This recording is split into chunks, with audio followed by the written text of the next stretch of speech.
Mbak. Bosnya mana bosnya?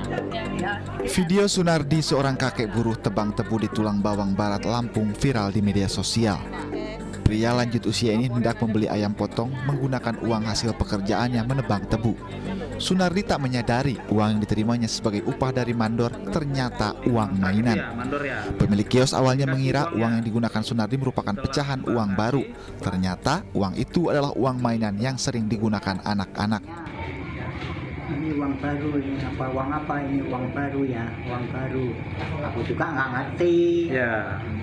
Dilihat-lihat banyak orang, ya. Uang mainan kayak gitu. Nah, aku, masya Allah. Gitu. Nah, setelah Mbah tahu, ternyata itu memang uang mainan. Mbah tahunya setelah dikasih tahu sama pedagang-pedagang itu ya. Iya. Pria berusia 80 tahun ini menerima upah sebesar Rp470.000 dari pekerjaannya menebang tebu. Sunardi akhirnya kembali ke rumah sang mandor untuk menukar uang mainan yang ia terima. Sang mandor beralasan lalai setelah bermain bersama cucunya.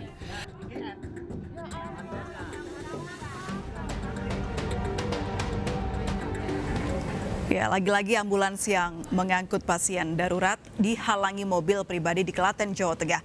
Kejadian ini pun viral di media sosial.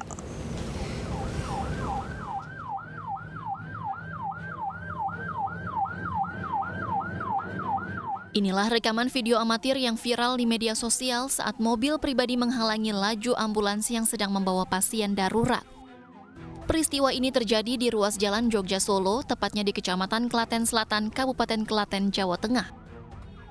Tindak lanjut kasus, polisi bergerak melacak dan mengamankan kedua pengemudi kendaraan, baik ambulans dan mobil pribadi, serta perekam dan pengunggah video ke media sosial.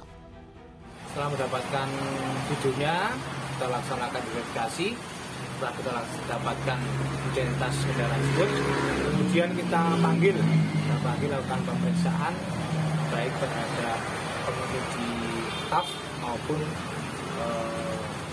yang mengambil video dan pengemudi ambulans. Selanjutnya, dari hasil mediasi, kedua pihak sepakat berdamai dan tidak memperpanjang kasus ke jalur hukum. Polisi berhasil menangkap pelaku penusukan terhadap seorang WNA di Cengkareng, Jakarta Barat. Pelaku yang merupakan rekan korban itu kini ditahan dan dijerat pasal penganiayaan.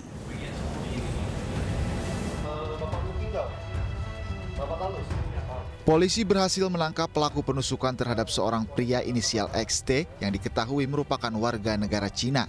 Pelaku ditangkap di kediamannya di kawasan Tanjung Duren, Jakarta Barat.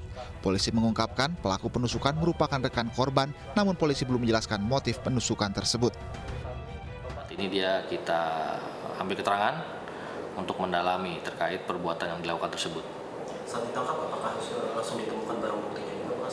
Iya, setelah ditangkap kita ajak dia untuk mengembangkan, untuk mendapatkan barang bukti yang bisa kita amankan, antara lain adalah berupa satu buah pisau, kemudian ada baju kaos yang digunakan pada saat kejadian, kemudian baju korban, kemudian ada juga celana panjang yang bernoda darah. Sebelumnya video penusukan ini viral di media sosial. Beruntung korban selamat setelah mendapat perawatan di rumah sakit. Korban pun melaporkan kejadian ini ke polisi. Pelaku kini ditahan untuk kepentingan penyelidikan.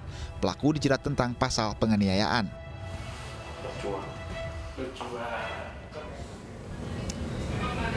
Ya, kita ke informasi selanjutnya. Persiapan puncak haji di Mekah terus dilakukan. Tenda dan toilet baru dibangun guna memudahkan jemaah saat puncak haji 9 Juli mendatang.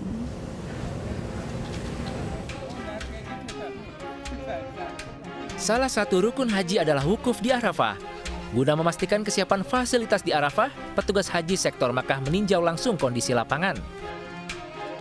Nantinya tenda jamaah di Arafah juga akan dilengkapi pendingin ruangan.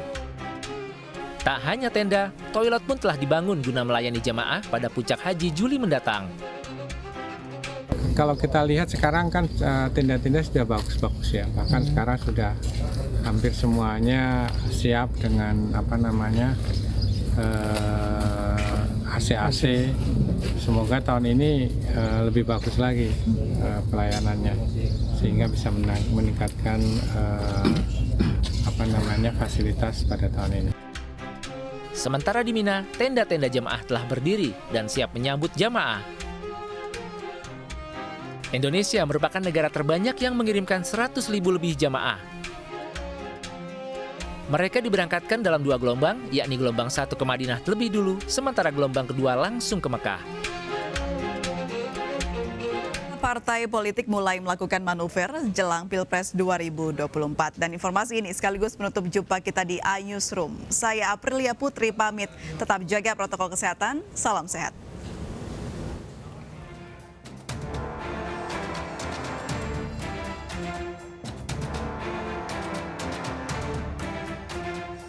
Meski pemilihan presiden masih sekitar 2,5 tahun, partai politik mulai melakukan manuver, bahkan ada yang sudah menyebut nama bakal calon presiden. Sebut saja Partai Nasdem yang telah mendeklarasikan 3 nama bakal calon dalam Rakernas Jumat lalu. 3 nama ini yakni Gubernur DKI Jakarta Anies Baswedan, Gubernur Jawa Tengah Ganjar Pranowo, dan Panglima TNI Jenderal Andika Perkasa. Sementara Ketua Umum Partai Gerindra baru-baru ini menggelar pertemuan dengan Ketua Umum PKB Muhaimin Iskandar. Caimin tak menampik bahwa pertemuan tersebut terkait dengan agenda pemilu 2024 dan siap bekerja sama dengan Prabowo. Prabowo Subianto menjelaskan bahwa dirinya telah melakukan pertemuan secara intensif selama beberapa bulan jelang Pilpres 2024. Di sisi lain, Partai Amanat Nasional, Golkar, dan P3 bersatu dalam koalisi Indonesia Bersatu. Namun KIB ini belum menentukan siapa calon yang akan dijagokan untuk maju di Pilpres 2024 mendatang. Partai Keadilan Sejahtera hari ini menggelar Rapimnas di salah satu hotel di kawasan Jakarta. Rakernas ini disebut salah satunya membahas arah agenda Pilpres 2024.